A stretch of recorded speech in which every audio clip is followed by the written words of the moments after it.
Oh, I'm remaking my Islam video because the audio was terrible on it, and I didn't realise that it's muffled on the pillow. So yeah, we're going to talk about Islam. Sláinte boys, sorry you can't have a drink. One day soon enough, I think you might be able to have a cool sake once we get this over with. But we're talking about Islam. So I'm not even in the spirit for this, but so in this history of apocalypse, like I was talking about, history of apocalypse, we see this one little incident of Joseph falling down the well and an apocalypse started because these 14 brothers fell apart. It really means a lot to God. Okay, it just means that we don't know why. This is the esoteric of religion. It comes down to these 14, this lampstand, 7, 7, 7 or 14. And there's a history of it grows from within, and we see we start with Jacob, really, wouldn't we? Start with Jacob, and then we had things like David, and we have things like Jesus, and we keep growing, and it grows and grows and grows, and there's 14, and 14, 14, 14.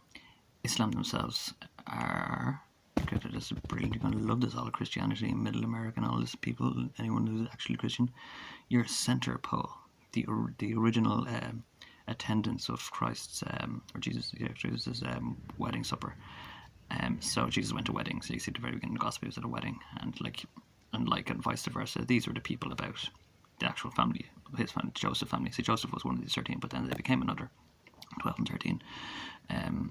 So he made his device really of the 12 apostles. He wanted to do his own. He knew what he was doing. He was being very kind of clever about it. But at the same time, there's this natural diaspora of lots of people who were welcome to attendance. And I'm pretty sure, I'm not exactly, I had a book about it, reading it, but I'm pretty sure this is what Islam is. Islam is one of the family, one of the 14. So an American flag, it's a good flag. I really like the American flag.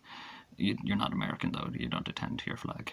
One of those stripes, one of those red stripes, practically refers to Islam. They're super Christian, super Judaism. They got a prophet and told them to get their act together in regards of brotherhood and chivalry, and because they got their act together, this is why I opened the video. 1,500 years of Christianity under the Vatican, under the chronology or chronological forces, was pretty crappy. There was a lot of plague, a lot of scarletry, I'd say. There was a lot of gypsy craft in Rose World. But they stole the scroll. They, was a power shift probably. They got control of it, and they maintained chivalry and brotherhood within their dignified 14, and that turned all of the other branches better. So that made Christianity flourish for 500 years. So we saw all scientific and chronological and social orders and everything get absolutely lovely, and it wasn't really under chronology or under an okay situation. It was under because they got control of it, and they had their chivalry. They got their prophet to live long enough to get a guide, a proper teaching out of him, a proper hand guide. Now this hand guide is really good for like a king. It's like its best Tiferethian king would have this. What all Muslims, people of Islam, study the Quran. So if you had to let Jesus live long enough, basically, or if you hadn't, tried to kill him, he didn't die. But if you had dealt with him better, you know what I mean, you would have learned a lot from him. But this is not exactly what you would have learned from Jesus. Jesus was unique and different, but this is definitely Tiferethia. This is this code of Islam, and you can't get enough of it. Because you can't get enough of it, they're all committed to the same role of being a king. They're all trying to be the best Tiferethian king they can be. Now I just want to say a little bit, like, there's a diversity needed. You do need a diversity in society. You need kind of like girly girls, and you need kind of assholes even as well in society. You need a few assholes and things, and it actually is all kind of essential. You need all these different things, but you can't get enough of it in this world. So basically they've been struggling and striving, and somewhat under the jihad that they describe themselves as under, practically for the sake of everybody else who's strangely Christian and opposing them. You know what I mean? In times of conquest, you're very chronologized in America, and you don't grow stars anymore. There's no peace between bloods, and you don't grow stars in America. So you're conquesting out upon the places in the world that do have stars, as usual, is what happens to go around the world. And you blow the shit up out of the Middle East. Like, I'd have the Middle East under such preservation order. Because I imagine Islam are growing have all the stars these days, and they fucking deserve them. They're one of them, but you're just blowing them up, and you're just killing them, and it's completely against your own flag, and it's completely apocalyptic. And like Ireland has a pretty apocalyptic flag. We have a flag that admits a schism of Christianity, and we're trying to live between and keep it white between the bloods, but we distinct, like, it's not the Austrian flag, or is it? Yeah, isn't it? The Austrian, it's not exactly the Austrian flag, or Austrian is red, white, red, I think, not red, white, red. But anyway, yeah, so they're not scary, they're not foreign. If you knew kind of about it, they'd be like, oh, these are all kind of like Jesus' friends and family. And if you're Christian and American and all that, you'd really like, you'd want to welcome them in and go have a drink with them. Yeah, they don't drink. But don't make that mistake. But, so yeah, conquested upon them all. And, they have a lot of good right. And it's just an understanding, it's just a lack of understanding really between us all that they do have a right, kind of like a right to, to kind of legal, to say what's legal, and the central branch, they got it together. They're preventing apocalypse. It might be worthy, it's not challenging, but they're trying to, a place like England and all, and they're saying trying to get their law over our law. It's not really, they're just kind of, it's hard to not be fascist even if you're being educational, you know what I mean? If you're teaching somebody, you're still changing their minds on what they think. But anyway, it's not scary, it's a really good thing. Have been brotherhood and chivalrous. That's what they did in the 60s. They just realised the power of this, and they just loved each and everybody, and they just became very... Because, like I said, it grows and it grows and it grows. So there was 14, and then there was 14 within 14 and 14 within 14. So the American flag would actually be very red and white and ripply these days. And you nearly have to just be nice to everybody at a ratio of kind of like 14 to the power of 4 or something like that. So you just can't go wrong, you can't go right, you know what I mean? You have to be nice to absolutely pretty much everybody. It's gone around the world so many times. And that's what happens. My temple, if I grew one out of it, the top was completely stolen, and that's just been used to wipe everyone out. Wiped, and not to raise rebel arousing any Muslims, but as far as I'm aware, they've wiped Christ and they've wiped Muhammad. Recently, in the last 2 months, they destroyed everything.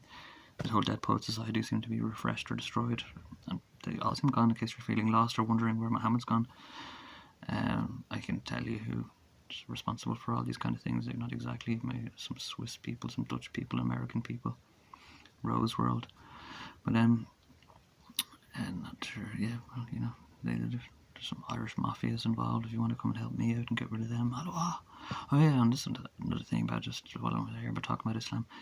They have a saying that's Allah Akbar. There's like God is nothing less, or God is greater.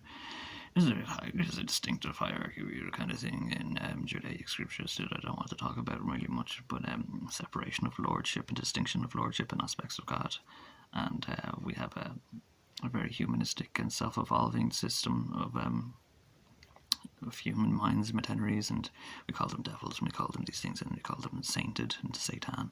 There was Satan until sainted, and we had a history of saints which just got better and better and better. Wiped all that recently. All the saints are gone, but they kept practicing Satan religions all over the poxy fucking place and snubbing all the fucking angels that we put into the world ever since. Idiots, just absolute fools. They don't deserve Bibles. But sainted. So Allahu Akbar, that phrase that's always used, it means God is much more than the lordships that you find apparent onto your. It is why people come to atheism, because they think it's all humanistic. It's just much more to God than the apparent system, and they're much very right. There's a whole lot more than the apparent Malkuthian. It has a heaven, it'll have a hell, and all these things will have these necessary things about it, but there's so much more beyond it. And it's around knowledge now, you know about the things you don't know. And knowledge isn't, power at all. It's power over the sand. So I don't really like to say, or just like to say while I'm here to any Muslims or anyone from Islam, that I don't really like to say Allah Akbar. It's like saying God is greater than something else, but it's all similar, the same fabric and same kind of thing. So it's just Allah, God is, and it is in its secrets, it is in its form, or not form, it's in all its magnificence. Allah, I think that's God is Allah. And also, in case you're shouting death to America, they changed it to the United States because too many people were shouting death to America. So you have to shout death to the United States nowadays because they actually changed the name for it. Because you boys can probably be effective, I'd say that. But, not death to America, like fighting Islam. Rub their flag in their face and tell them to be peaceful and keep the white in between the reds. Otherwise it gets black and tight, and that turns into iron flags with iron in them and iron crosses, and then you see gypsies really fucking coming out. And yeah. So yeah, lovely people. Hopefully I get to have a drink or something. One day you might be able to have a little sake with me, and we can be post-jihad. It's just an understanding that people needed to rise to that understanding, and it's not anything scary or different. They're just one of the 14 families, and the one's pretty close to Jesus. So if you're Christian or if you're or Judaic or anything, they're important to everyone. And Tiferet in law and creed is great. Maybe you can ease up on it a bit. Maybe you can't get enough of it in the world, but anything too pure, But like I said, just one more time, we do this in the Christian Mass. We go to Mass, and we are welcome attendants at his supper. We become the welcomed attendants, just like, so these are actually actual actual attendants of Christ. So we go there kind of like saying we'd love to be Islamic, basically. That's why I say you might have a chance over here. We'd love to be the welcomed attendants of Christ, and then when they said, like, you realise this has gone over and over and over again and everyone's your neighbour, then, like, this is when you suddenly have this. It's hard to arrive at, but you can suddenly realise this, and it clicks in your head and you want to hug strangers, and it's just like, I'll show you the sign, showing you the sign of peace. And it happens sometimes. I didn't really achieve it here. I did it in the other video, but the audio was terrible. When you realise that everybody is. Yeah, you just love each other. This is like in Pakistan, they're kind of be offended if you offer them money in a community. You see this Americans can't figure out why you go to Pakistan and they won't take your money. Money is offensive. Money is doubt. Money is saying, like, I don't think you'll be back later. Maybe to kind of pay me back with something else or something, or be appreciated. Here's some money, and it's dirty snake-coloured crap that claims to put trust in God, but you're not. It's completely doubt-centered. They'd much prefer to be communal or fraternal or brotherly. Fraternal equality and liberty, and say, your grandbrother, he's grand, you need it, or you're a visitor, or because they know the value of that. It's amazingly powerful and valuable. The whole country turns a little golden for an hour, perhaps, or just one kind of good deed like this. Brotherly and chivalrous, brotherful and chivalrous, I suppose. Chivalry, particularly for women, is why they have to have burqas on in jihad time. Until everybody understands and appreciates this, and the Decalogue, and really follows good Decalogue. It's just a situation, the way they deal with it, I suppose, like that. But it's definitely like, it's respecting every neighbour as if it's these 14. But then again, when it is these 14, you need to be particularly, like, Joseph just went down a well, one brother, and the whole world went into famine and close to death very swiftly. Like, there was no hanging around 400 years and whatever in the pestilence plague, very swiftly, at the essence of the Jacobin apocalypse, Joseph put down the well. So don't put Joseph down the well.